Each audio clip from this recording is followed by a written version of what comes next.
Bienvenue. Bienvenue à vous tous et à vous toutes.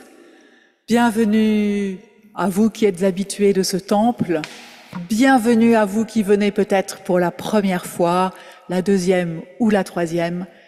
Bienvenue à tous les protestants. Bienvenue à tous les non-protestants. Bienvenue à toutes celles et ceux qui ne savent pas très bien ce qu'ils sont. Bienvenue à vous qui êtes là par Zoom. Bienvenue aux enfants, à leurs parents.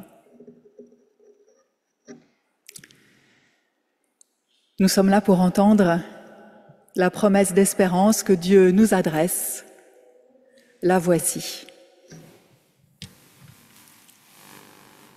Qui que vous soyez, d'où que vous veniez et où que vous alliez, Dieu vous donne sa grâce, sa joie et sa paix par son Fils Jésus, le Christ.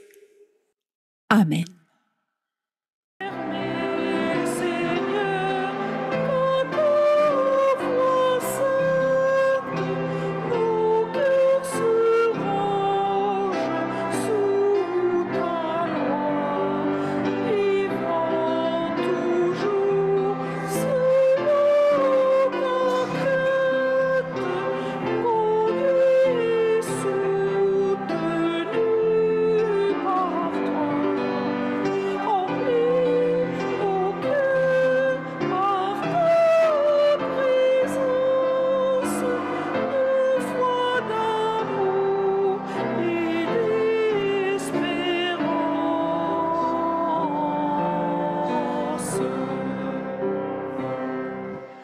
Philippe nous conduit dans la louange.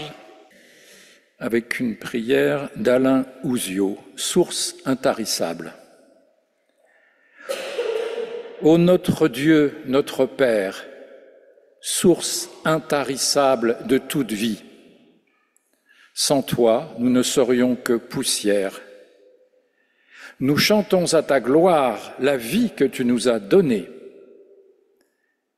Ô notre Dieu, notre Père, source intarissable de tout bien. Sans toi, il n'y aurait pas d'espérance pour demain et après-demain. Nous chantons à ta gloire ce matin neuf que tu nous offres et renouvelles chaque jour.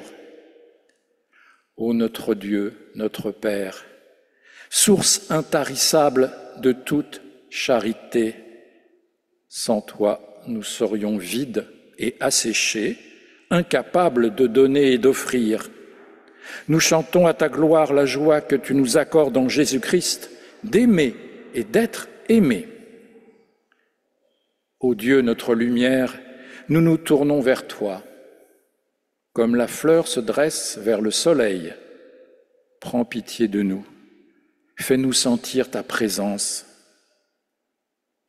Ô Dieu, notre espérance, nous nous accrochons à toi, comme le naufragé s'accroche à une barque. Prends-nous en pitié, fais-nous sentir ta présence. Ô Dieu, notre joie, nous implorons tes signes, comme une mère attend le sourire de son nouveau-né. Prends pitié de nous, fais-nous sentir ta présence. Amen.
Nous allons maintenant chercher en nous-mêmes ce que nous allons présenter à Dieu,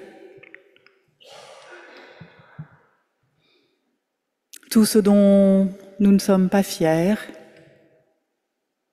tout ce dont nous ne pouvons parler à personne, peut-être même pas à nous-mêmes, nous pouvons le lui confier. Parce que Dieu accueille tout et écoute tout.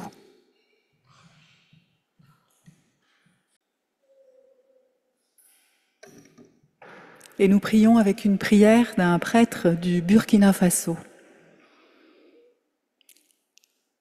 Il est difficile, Seigneur, de confier une calebasse de miel à un enfant sans qu'il n'y trempe au moins le petit doigt.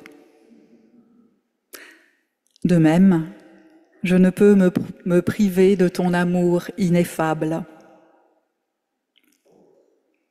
Seigneur, je ne fais rien d'autre que mendier des étoiles. Je suis malade et ma fièvre est sans remède. Mon cœur est blessé, mais le tien est un écrin de paix. Je voudrais tant te posséder, Seigneur. Rends mon âme aussi belle que les mariés dans leur parure de noces. Lave-moi avec l'eau d'un puits profond, d'un fleuve murmurant, d'une pluie baptismale. Seigneur, je te connais bien mal, mais lave-moi, lave-moi, lave-moi.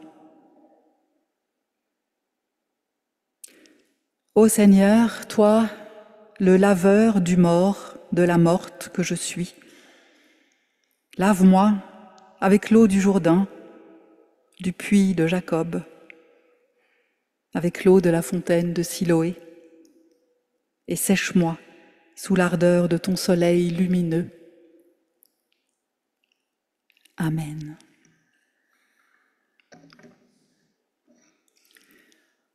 En réponse à notre prière, nous pouvons lire dans l'évangile de Jean, « Dieu a tellement aimé le monde qu'il a donné son Fils unique afin que celui qui croit en lui ne périsse pas, mais qu'il ait la vie éternelle. » Oui, le Seigneur, par la puissance de sa grâce, de son amour, nous délivre de nos péchés. Soyez certains de son pardon. Amen.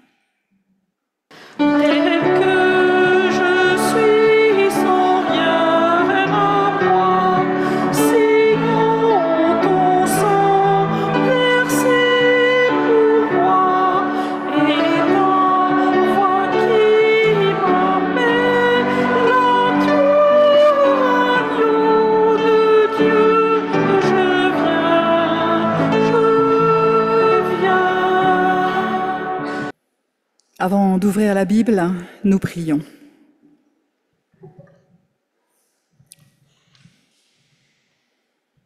Seigneur, on ne peut empêcher le soleil de quitter son terrier le matin. Qui donc pourrait empêcher ta parole de percer la profondeur de nos cœurs, jusqu'au puits de mon être, jusqu'à la jointure de mes os. Amen.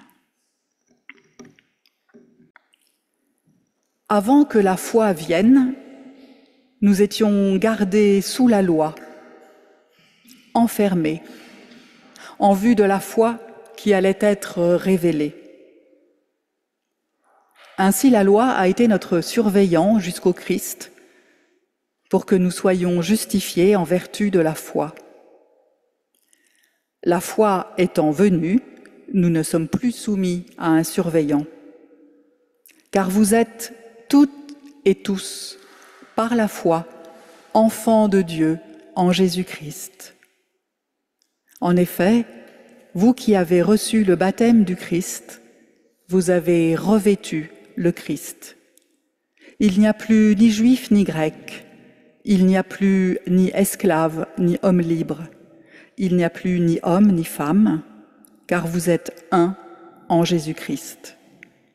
Et si vous appartenez au Christ, alors vous êtes la descendance d'Abraham et vous héritez selon la promesse. Et puis dans l'évangile de Luc, au chapitre 9, les versets 1 à 6. Jésus appela les 12 et leur donna puissance et autorité sur tous les démons et pour guérir les maladies. Il les envoya proclamer le règne de Dieu et guérir les malades. Il leur dit : ne prenez rien pour la route, ni bâton, ni sac, ni pain, ni argent, et n'ayez pas 2 tuniques chacun. Quelle que soit la maison où vous entrerez, demeurez-y, et que ce soit de là que vous partirez. Et partout où les gens ne vous accueillent pas, en sortant de la ville, secouez la poussière de vos pieds en témoignage contre eux. Ils partirent et se mirent à passer de village en village. Ils annonçaient la bonne nouvelle et réalisaient partout des guérisons. Seigneur, ta parole est la vérité. Sanctifie-nous par ta vérité. Amen. Est-ce que nous sommes comme les Galates ? Les Galates, ce sont ces habitants de Galatie, une province d'Asie mineure. Et manifestement, les Galates ont du mal à lâcher le régime de la loi pour passer au régime de la foi. Avec le Christ, une nouvelle ère est venue où nous n'avons plus besoin de la loi, dans le domaine religieux, je veux dire. Ce n'est plus l'obéissance à la loi qui fixe la route de Dieu, la route vers Dieu, c'est la foi. Jésus a instauré la foi comme seul critère de l'appartenance à la famille de Dieu. Je cite : « Car vous êtes toutes et tous, par la foi, enfants de Dieu en Jésus-Christ. » Fin de citation. Alors, si comme dans le judaïsme, on devait mettre une phrase sur nos portes à l'entrée de la maison, eh bien, ce serait celle-là. Vous êtes toutes et tous, par la foi, enfants de Dieu en Jésus-Christ. On pourrait d'ailleurs commencer par la mettre dans nos temples. Alors c'est vrai que c'est un peu compliqué parce que ça demande d'expliquer ce que c'est que la foi. Bien sûr, obéir à la loi, c'est beaucoup plus simple que de s'en remettre à la foi. La foi, c'est la confiance que l'on met en la force de Dieu, en sa grâce. Et la force et la grâce de Dieu ne dépendent que de Dieu, sont sans aucun lien avec nos pauvres désobéissances ou nos infidélités. La puissance de cette force et de cette grâce est bien supérieure à tout ce que nous pouvons faire. Elle s'impose à nos définitions et à nos catégories humaines. Devant elle, il n'y a plus ni juif ni grec, il n'y a plus ni esclave ni homme libre, il n'y a plus ni homme ni femme. Alors l'idée, c'est pas du tout de dire que nous sommes tous pareils, ni de nous faire égaux en vertu de notre obéissance à la loi, mais l'idée, pour celles et ceux qui suivent le Christ, c'est de nous accepter, tous et toutes, tels que nous sommes, tels que je suis, sans rien à moi, comme nous l'avons chanté. Avec nos différences, avec nos fidélités et nos trahisons, avec nos forces et nos vulnérabilités.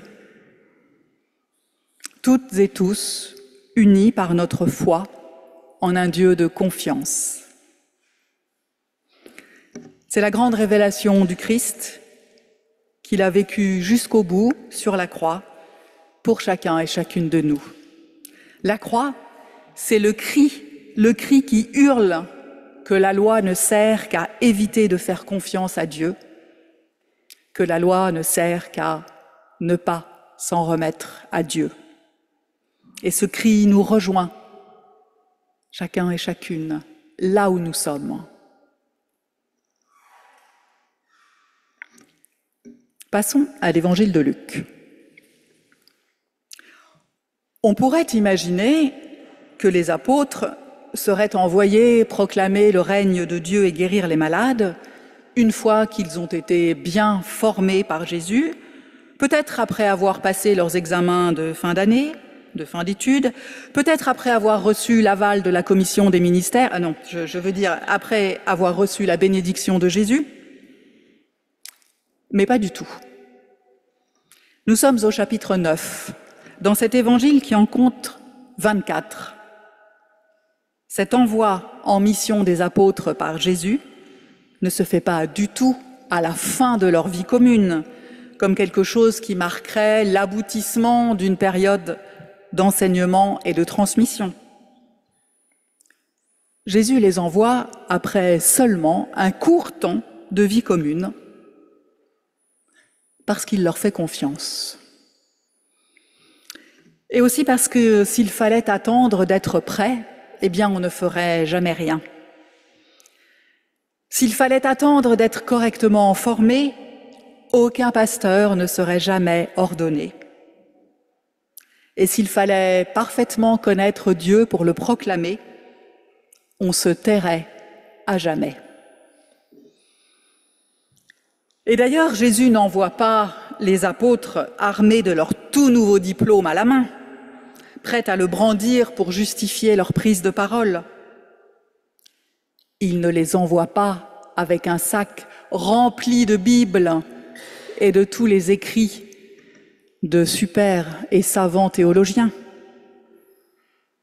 Il ne les envoie ni avec une carte, ni avec Google Maps, ni Waze pour s'orienter.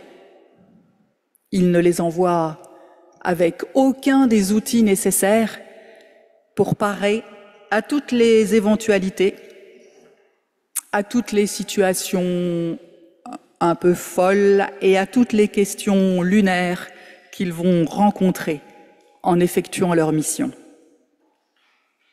Alors il les envoie avec quoi? Avec rien. Dans le dénuement le plus total. Je cite, « Ne prenez rien pour la route, ni bâton, ni sac, ni pain, ni argent, et n'ayez pas 2 tuniques chacun. »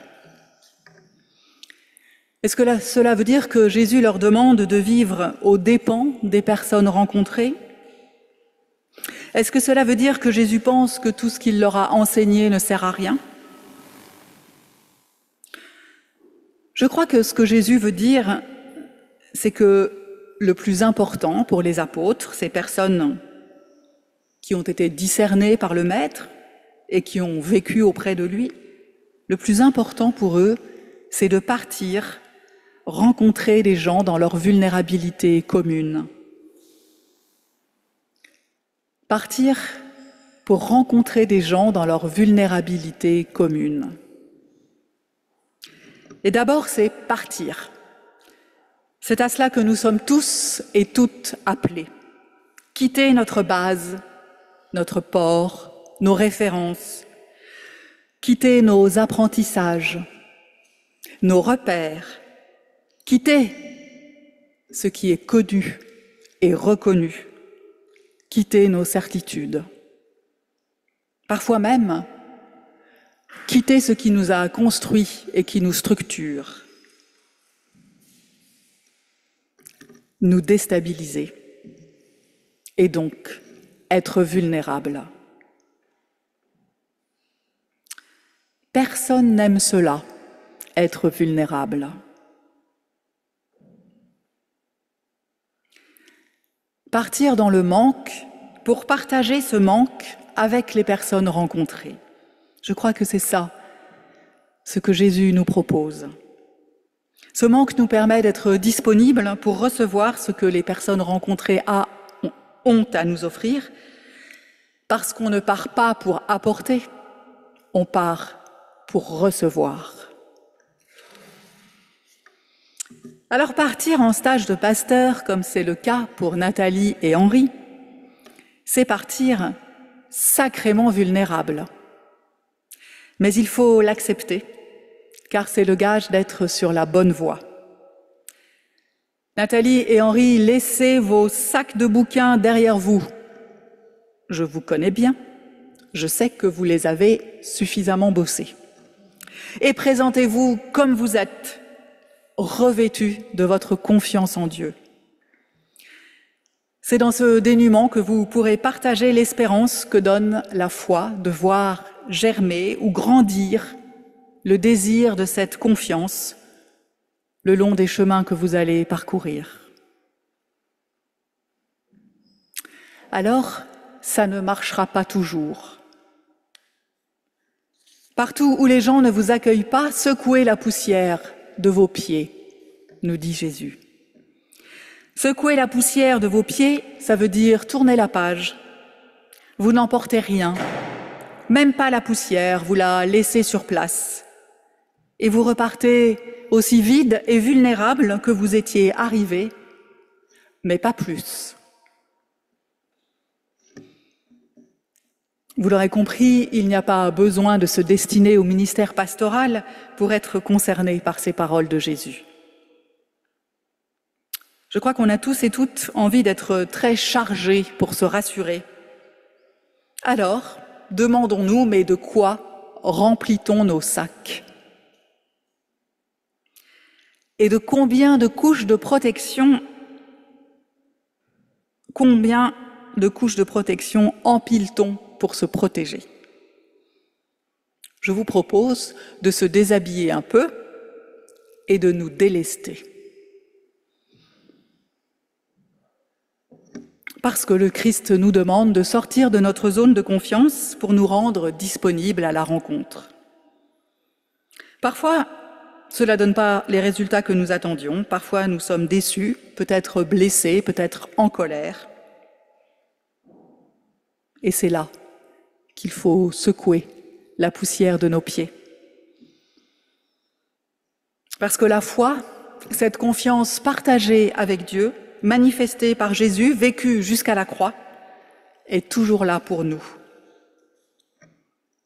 Elle nous permet de traverser ces déceptions, ces désillusions en secouant la poussière de nos pieds, c'est-à-dire sans en garder de blessures ou de cicatrices, sans non plus en laisser pour les autres derrière soi.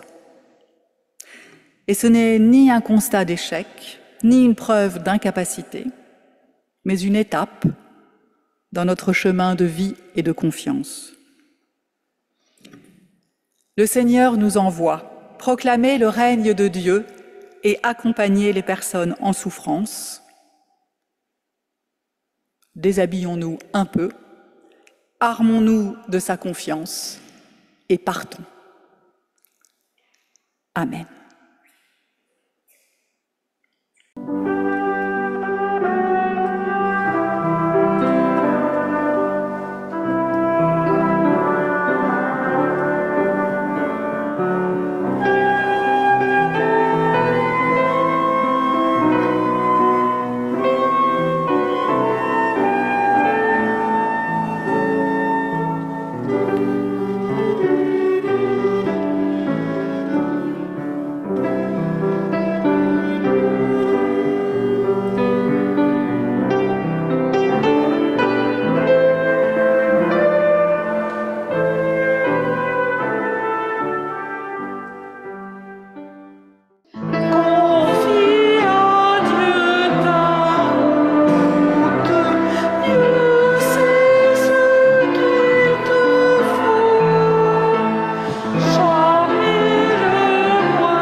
c'est maintenant l'heureux temps du partage, celui de l'offrande.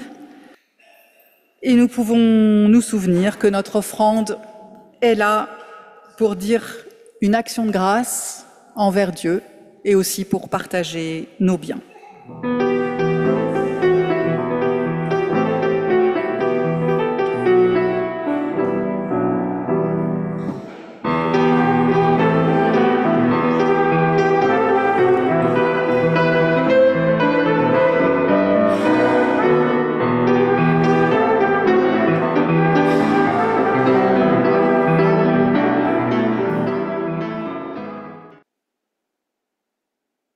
Nous nous recueillons dans la prière d'intercession.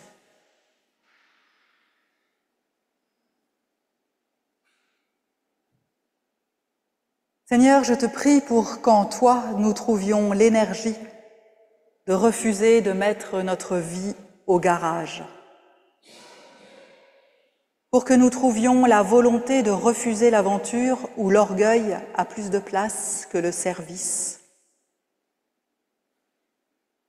pour que nous trouvions la force de dénoncer, mais dénoncer pour exalter, la force de contester pour construire. Seigneur, nous nous présentons devant toi pour que notre révolte elle-même, notre colère, deviennent amour. Tout sera sauvé si nous savons aimer. Pas aimer un jour en passant, mais très fort et longtemps et tous les jours. Seigneur, nous voudrions tant ne pas nous décourager, ne pas lâcher, ne pas renoncer, ne pas écouter les lâches qui, pour trahir plus commodément leur devoir, nous disent « mais ça ne sert à rien ». Seigneur, nous voudrions tant rire au nez des sceptiques, des personnes prudentes, des malines, de celles et ceux qui mettent leur vie en conserve et commencent leur retraite au biberon. Mais nous sommes impuissants et tout repose entre tes mains. Acclamons ou dénonçons, soyons conquis ou soyons indignés, mais jamais neutres, indifférents, passifs ou résignés. Grâce à toi, Seigneur, faisons quelque chose de notre vie. Et nous commençons, en union avec tous nos frères et sœurs en Christ, par te dire la prière que tu nous as apprise. Notre Père, qui es aux cieux, que ton nom soit sanctifié, que ton règne vienne, que ta volonté soit faite sur la terre comme au ciel. Donne-nous aujourd'hui notre pain de ce jour. Pardonne-nous nos offenses, comme nous pardonnons aussi à celles et ceux qui nous ont offensés. Et ne nous laisse pas entrer en tentation, mais délivre-nous du mal, car c'est à toi qu'appartiennent le règne, la puissance et la gloire pour les siècles des siècles. Amen. Et maintenant que nous allons quitter ce temple pour nous retrouver à la cabane où je signale qu'il fait beaucoup plus frais, je vous propose quelques paroles d'envoi pour nous tous et toutes. Il vous faut partir, amis. Vous pensiez vous installer ici dans la serre chaude de cette rencontre? Vous prétendiez vous installer dans la maison de Dieu? Mais Dieu n'a pas de maison. On n'assigne pas Dieu à demeure, il est toujours en déplacement, sans domicile, sans toit, sans fauteuil. Ici, c'est le campement d'un instant, le lieu du transit, le lieu où Dieu et le monde s'arrêtent avant de reprendre la route.